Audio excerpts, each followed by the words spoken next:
특히 고득점을 받으려면 굉장히 중요한데요. IELTS 시험 모든 영역을 관통하는 고득점 포인트예요. 안녕하세요. 저는 유학이나 어학연수 경험 없이 해외는 여행 목적으로만 가봤던 20대 대학생입니다. 대학 생활의 오랜 꿈이었던 유럽대학교 교환학생을 가기 위해 IELTS를 독학으로 공부했고 한 달 만에 오버롤 7.5라는 점수를 받았는데요. 지금부터 IELTS가 뭔지도 몰랐던 제가 어떻게 단기간에 고득점 점수를 받을 수 있었는지 제 공부 루틴과 과목별 공부법을 소개해드릴게요. 일단 많은 분들이 저의 기존 영어 실력에 대해 궁금해하실 텐데요. 저는 영어 영문학 전공으로 수능 영어가 상대평가로 이루어지던 당시 1등급을 맞았습니다. 원래 영어를 잘하던 애라 점수가 잘 나오는 건 당연한 거 아니냐 생각하실 수 있는데요. 저도 고등학교 2학년 때까지는 공부를 전혀 안 하다가 고3 때 갑자기 각성하고 독하게 공부했던 사람이기 때문에 어디까지나 시험 영어인 IELTS 역시 베이스가 없는 분도 노력하시면 충분히 저처럼 목표 점수 달성 가능하시리라 생각합니다. 제가 소개해드릴 한 달 루틴의 기간을 중요하게 신경 쓰지 마시고 3개월, 6개월 등 본인의 레벨에 맞춰 꾸준히 실천하시면 좋을 것 같아요.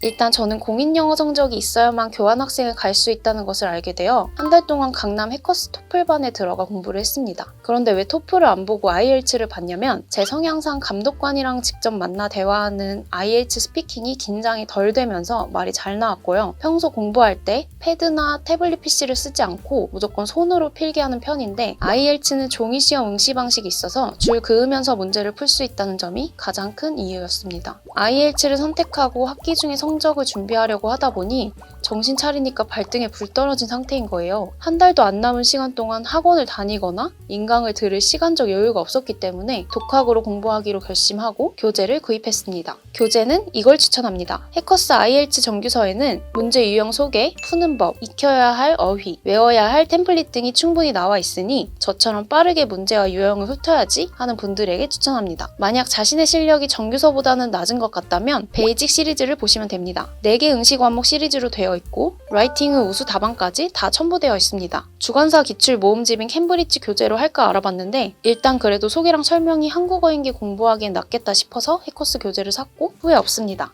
제일 먼저 대략적인 공부 계획을 짰습니다. 주중과 주말에 몇 시간 공부할 수 있는지 스스로 파악한 후 자신 있는 문제에 시간을 적게, 자신 없는 문제에 시간 투자를 많이 해 전략적으로 준비해야 했어요. 그런데 여러분, 공부 시작 전에 꼭 내가 잘한다고 생각했던 파트도 실제로는 아닐 수가 있기 때문에 맨 처음엔 모의고사를 실제 시험처럼 쭉 풀어보시길 추천드려요. 제 기억으로 저는 처음 풀어봤을 때 예상했던 대로 리딩, 리스닝은 강해서 9.5점 정도 나왔었는데 라이팅, 스피킹은 제 답변 예상보다 더 허술하더라고요. 끊임없이 말을 이어가는 게 너무 어려웠어요. 만약 본인이 스피킹이나 라이팅에 정말 취약하다면 한 달만이라도 현강을 다니면서 첨삭을 받아보시는 걸 추천드립니다. 학원은 스터디를 신청할 수 있다는 장점이 있어서 조원들과 피드백을 주고받으며 부가적인 공부를 할 수 있더라고요. 학원과 선생님의 관리 하에 이루어지기 때문에 스터디룸이 제공되고 추가적인 첨삭까지 받을 수 있었습니다. 하지만 전 아까 말씀드렸듯 베이스가 있는 편이었고 시간이 촉박했기 때문에 혼자서 준비를 시작했고요. 가장 먼저 이론서로 유형 먼저 파악한 다음에 데일리 공부 루틴을 설정했습니다. 매일 라이팅 1시간,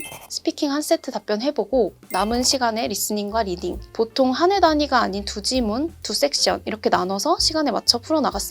매일 반복하는 게 절대 쉽지 않았지만 시험 비용에 대한 부담이 크기도 하고 한 번에 잘 쳐야 한다는 심리적 압박감 때문에 아무리 바쁘거나 피곤하더라도 절대 건너뛰는 날은 없이 공부했습니다.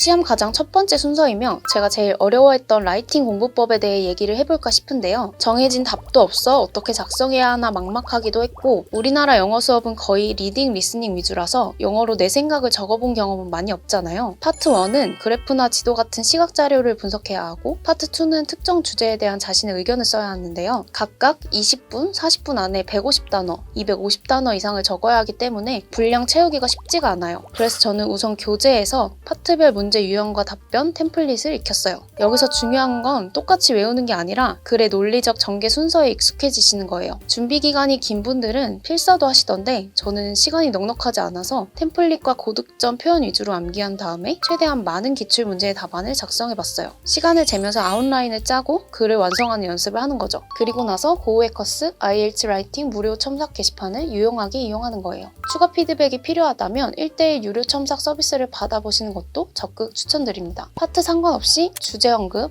전반적인 특징, 세부적인 내용으로 구조를 짜는 건 동일해요. 예를 들어 파트 1 그래프 문제라면 The graph shows와 같이 자료의 주제를 언급하고 Overall, it is clear that과 같이 자료에서 가장 눈에 띄는 전체적인 특징을 짚어주고 Looking at the graph more closely로 세부적인 특징을 적어주는 거예요. 글의 흐름이 전체에서 부분으로 가는 게 보이죠? 파트 2라면 주제 언급, 나의 주장, 근거 예시처럼요. 쓸 게 없는 것 같아도 뭐라도 적는 연습을 하셔야 되고 너무 어렵다면 최소한의 템플릿을 외워가는 걸 추천드립니다. 근거 예시는 나의 경험을 지어내서 적으셔도 돼요. 이때 문제와 관련 없는 내용을 적으시면 안 되고 찬성했다가 반대하는 내용을 적으셔도 감점의 원인이 될 수 있어요. 특히 고득점을 받으려면 패러프레이징이 굉장히 중요한데요. 패러프레이징은 라이팅뿐만 아니라 IELTS 시험 모든 영역을 관통하는 고득점 포인트예요. 예를 들어 러브를 like, admire, fancy, careful, adore 등의 동의어로 대체하는 것만 생각하시기 쉬운데 능동문을 수동문으로 바꾸거나 가주어, 진주어를 활용하거나 but을 although로 바꾸는 것처럼 접속사를 활용해 문장 구조를 바꾸는 것도 좋은 패러프레이징이 될 수 있습니다. 접속어도 동일해요. 만약에 그리고를 계속 and만 쓴다면 아무리 잘 쓴 글이라도 단조로워 보이겠죠? In addition, on top of that, furthermore, moreover, besides, above this 등 다양한 접속어를 사용해 난 이렇게까지 쓸 줄 안다 를 보여주는 거예요. 두 번째 리딩 파트는 공지, 광고, 메일 등 일상적인 주제의 글 3개가 등장하고 총 40문제를 풀어야 합니다. 주관식 답안을 따로 옮겨 적는 시간을 안 주기 때문에 반드시 스톱워치로 시간을 재면서 푸는 연습을 충분히 하셔야 하고요. 저는 평소에 영어로 된 기사나 해외 언론사의 SNS를 팔로우해 영어로 된 긴 글을 빨리 많이 읽는 스키밍 훈련을 했던 게 큰 도움이 된 것 같습니다. 지문의 처음 문장이나 마지막 문장이 글의 주제문인 경우가 많기 때문에 잘 봐주시는 것도 팁입니다. 리딩 문제 유형은 총 12개로 자신이 약한 유형을 정확히 알고서 보충하는 게 필요한데요. 저 같은 경우엔 true, false, not given 유형이 제일 헷갈려서 애먹었어요. 사실인지 아닌지, 주어지지 않은 내용인지 판단하는 과정에서 나만의 주관과 지식이 끼어들어서 문제를 왜곡되게 해석하기가 참 쉽거든요. 예를 들어 그녀는 돈이 많고 비행기를 소유하고 있다 라는 본문을 보고 문제에 그녀가 유명하다가 있다고 해서 true를 하면 틀립니다. 무조건 문제를 많이 풀어보시고 자신에게 취약한 유형을 파악한 다음에 그 부분을 파고들어야 합니다. 틀린 건 꼭 틀린 이유를 꼼꼼히 체크하시고 이해하고 넘어가시길 바랍니다. 특히 리딩에서 생소한 어휘 때문에 힘들어하시는 분들이 많으신데요. 단어를 많이 알면 알수록 리딩뿐만 아닌 모든 파트 점수 향상에 도움이 되는 건 사실이잖아요. 손으로 무작정 깜지 쓰면서 외우는 게 맞는 사람도 있고 소리내어 읽거나 눈으로만 훑는 다양한 방식들이 있지만 제 생각에 결국은 무조건 모르는 단어를 많이 봐서 친해져야 하는 것 같아요. 그래서 영어 단어 어플 같은 게임으로 자연스럽게 단어와 친밀감을 높이고 재미있게 암기할 수 있는 방법도 있다는 점 소개해드리고 싶어요. 이 방식의 장점은 그 위치에 그 단어가 있었다 라는 식으로 암기하지 않는 거예요. 또 모르는 단어를 따로 정리하시는 분들을 위한 팁인데 한글 뜻을 적지 말고 정리해 두시고 뜻이 생각나지 않을 때 그때그때 한영사전이 아닌 영영사전을 찾아 복습해 주시면 어휘력 향상에 상당한 도움이 됩니다. 리스닝은 세 번째로 시행되는 과목이라 상당히 힘들고 집중력이 낮을 때 보게 되는데요. 시험 문제는 40문항이며 시험 시간은 대략 27분간 진행됩니다. 섹션은 총 4개로 그러니까 한 음원당 10문제가 출제되는 거죠. 종이로 시험 보시는 경우엔 답안 작성 시간을 10분을 주는데 컴퓨터로 보시면 추가 시간을 주지 않습니다. 이 점 꼭 주의하셔야 하고요. 개인적으로 영어에 익숙하지 않은 분들이 가장 어려워하시고 단기간에 완성되기 어려운 파트가 리스닝이 아닐까 싶은데요. 리스닝 만큼 꾸준함이 필요한 파트는 없다고 봅니다. 매일매일 조금씩이라도 들어줘야 귀가 뚫리고 들리는 게 있거든요. 장기적인 본인의 영어 실력 향상을 위해서라도 평소 좋아하는 해외 드라마나 노래부터 테드 같은 영어 강연 콘텐츠까지 뭐든 자주 접해보시고요. 단기간 IELTS 리스닝 점수 향상을 위해서도 역시 안 들렸던 음원의 쉐도잉과 딕테이션을 무조건 추천합니다. 즉, 들리는 대로 따라 말하고 받아쓰기입니다. 틀린 문제가 있다면 반드시 한 번 더 들으시면서 어디서 틀렸나 체크해보세요. 오답 노트를 만드는 것도 좋은 방법입니다. 주관식 스펠링이 틀렸다면 반드시 짚고 넘어가야겠죠. 또 리스닝에서도 반드시 등장하는 패러프레이징, 음원에 나온 단어가 문제에 반드시 똑같이 나오지 않습니다. 역시 대체되는 단어를 알아야 정답을 고를 수 있는 겁니다. 혹시 듣지 못하셨더라도 미련을 가지지 마세요. 연습에서도 실전에서도 지나간 부분은 바로 버리고 페이스를 찾는 게 중요합니다.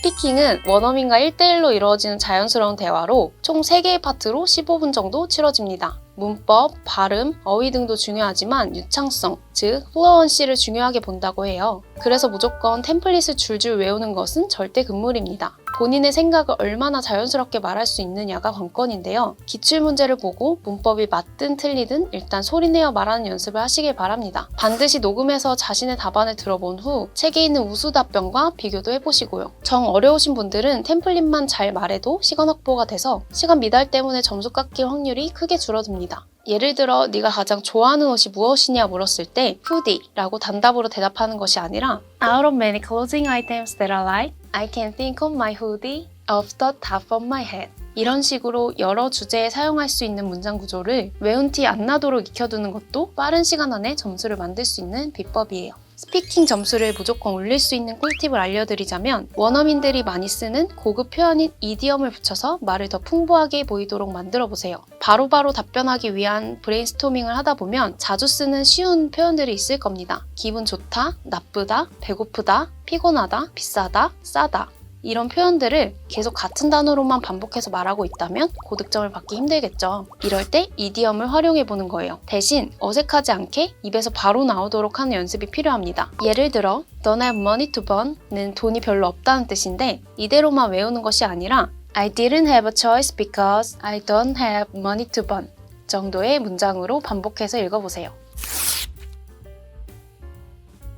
시험이 아침 일찍부터 시작되므로 당일에는 무조건 일찍 도착하셔서 시험 진행되는 3시간 동안 쉬는 시간이 따로 없으니 화장실은 꼭 미리 가두시고요. 본인 확인을 위한 신분증은 오로지 유효기간이 남은 여권만 허용되고 민증이나 면허증 등은 아예 허용이 안 되니 반드시 여권을 챙겨가세요. 저 같은 경우에는 모자를 쓰고 갔는데 벗고 응시했고 커피 역시 반입이 안 된다고 하시더라고요. 무색 투명한 물만 반입된다고 하니 시험 보러 가시는 분들 참고하세요. 이외에도 궁금한 점은 댓글로 알려주시면 가능한 한 답변해드리도록 하겠습니다. 그리고 제가 IELTS를 준비하고 계신 혹은 준비하실 분들께 드리고 싶은 마지막 말은 IELTS는 우리의 꿈을 위한 수단이지 목적이 아니잖아요. 성적 때문에 너무 스트레스 받지 마시고 이 또한 결국 나의 영어 실력을 위한 자기계발이다. 외국 나가서 어차피 쓸 거 지금 미리 연습하는 거다 라고 생각하셔서 정해놓은 기간 동안 열심히 그리고 최선을 다해 공부하시고 원하는 점수 얻으시길 응원하겠습니다. 화이팅!